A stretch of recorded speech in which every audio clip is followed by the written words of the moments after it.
Hey everybody, Chris Bober here with the Bober Academy, and welcome to the Pain to Performance podcast with Midwest Movement. I'm Chris Bober with the Bober Academy, and our mission is to train and develop superior alignment to dominate on the gridiron. This episode and every episode of Pain to Performance is brought to you by Midwest Movement. They're in Elkhorn. They're right by Rick's Meats and Godfather's Ace Hardware.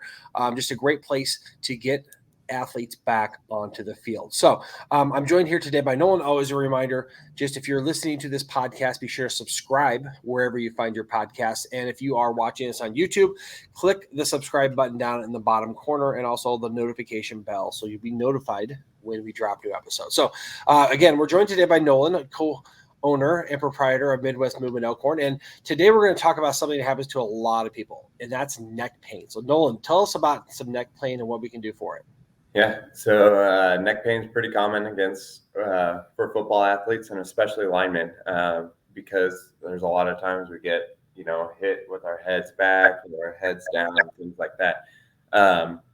And so I believe it's also really prevalent amongst high school athletes and college athletes because we are sitting through classes for a long periods of time, and then we go out on a daily.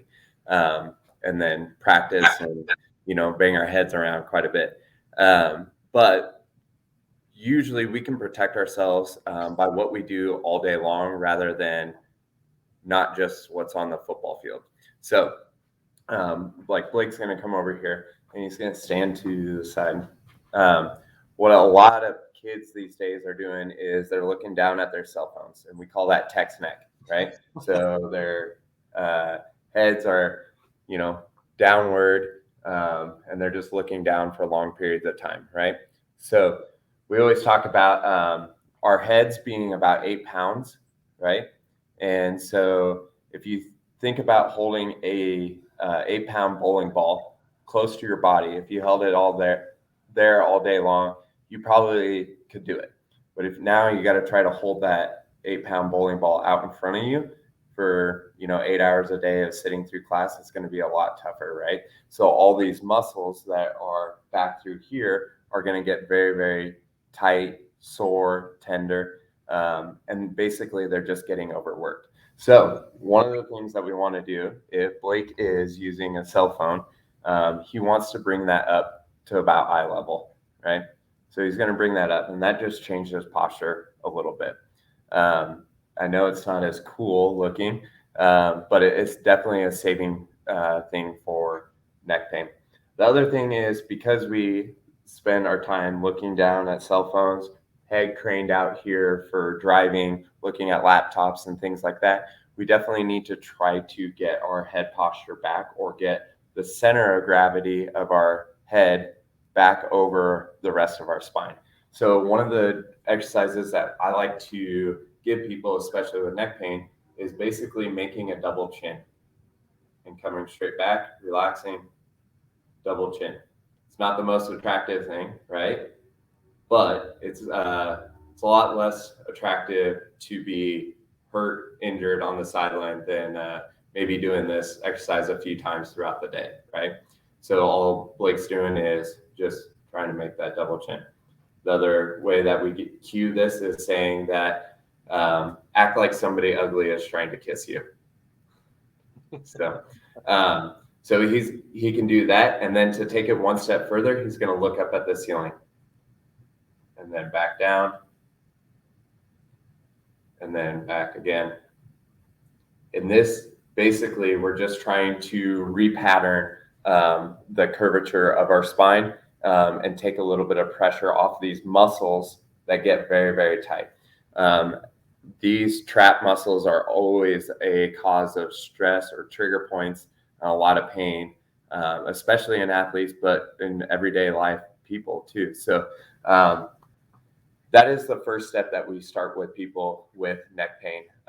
If we can't get any relief out of that, then we look into their breathing patterns, because what happens is a lot of times when we get stressed, we breathe up through our shoulders and we big breaths up and raise our shoulders. And so then these muscles get tired of not only holding our heads up, but having to also pull our shoulders up to get more air into our lung field.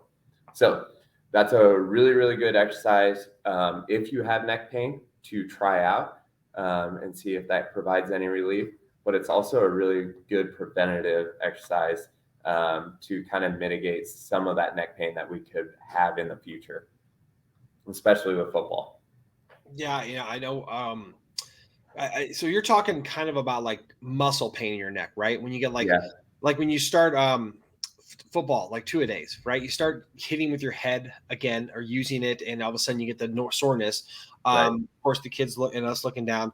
I know that like whenever I try to like do any kind of meditation or anything, I try to like straighten up and put my head to touch the ceiling, just elongate it. And if I can just do that for long enough, all of a sudden the muscles kind of relax and they do that. I carry my stress like on my shoulders too. What happens if they got like a shooting pain? Is that where they need to come see someone like you or a doctor?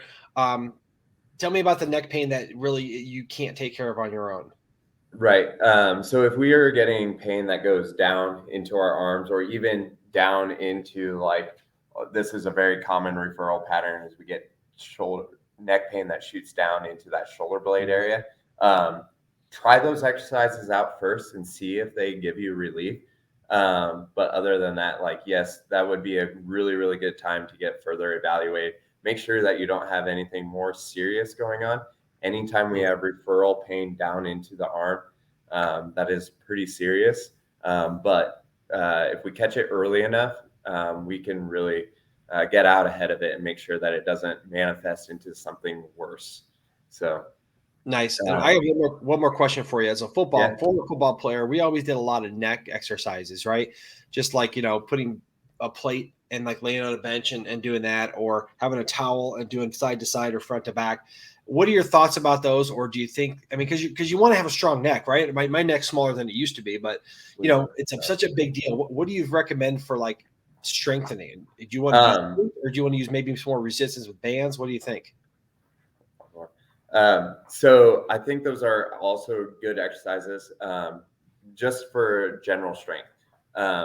But one of the things that we can do is like take a resistance band, and we can kind of wrap that like around our head. Kind of looks funny, right? Try to get our head like into a good posture right here. But then all we're going to do is just like try to stretch that band out. And so we're getting some of that resistance, and we're having to basically control our head from moving while the band is going there. Not too often are we using our head to like push into things or do that, but we want our head to be stable. And then if something hits it, it doesn't go flying somewhere, right? So a lot of the way that we need to train it is the same way that we think about how it could get hurt, right? So we want to train it in a stable position. This goes back to like just lifting form in general, like when we are doing like shoulder presses or any exercise where we don't want to crane our neck out. If we can get our head into these postures and then do like shoulder presses and things like that, that's going to set you up for a lot of success, and work on your neck strength while we're doing a shoulder press or things like that. Yes, those exercises are still good. I don't think they're harmful by any means, but I just think that you're going to get more benefit if you just focus on your posture while you're lifting and trying to keep your spine stacked and not let your head crane out. So nice. That makes sense. Because really in football, when you're going to hit someone, it isn't like you're trying to hit them. You're trying to like, when you hit them, your face mask is a part of it sometimes. So you want to be stable. So makes tons of sense. So that's great. And of course, if anyone has any neck pain out there, or any pain in general, go see the pros at Midwest Movement in Elkhorn. Nolan and Whitney will take care of you. They're great at getting people back onto the field. I know in Nebraska now we have the high school playoffs, so a lot of nicks and injuries out there. Go see these guys; they will get you back on the field, and they just do a great job. So Nolan, I appreciate it. Thank you so much. And we will put this out to the masses so that we have less neck pain, and we will see you next time. Okay. All right. Thank you, Chris. Thanks, buddy.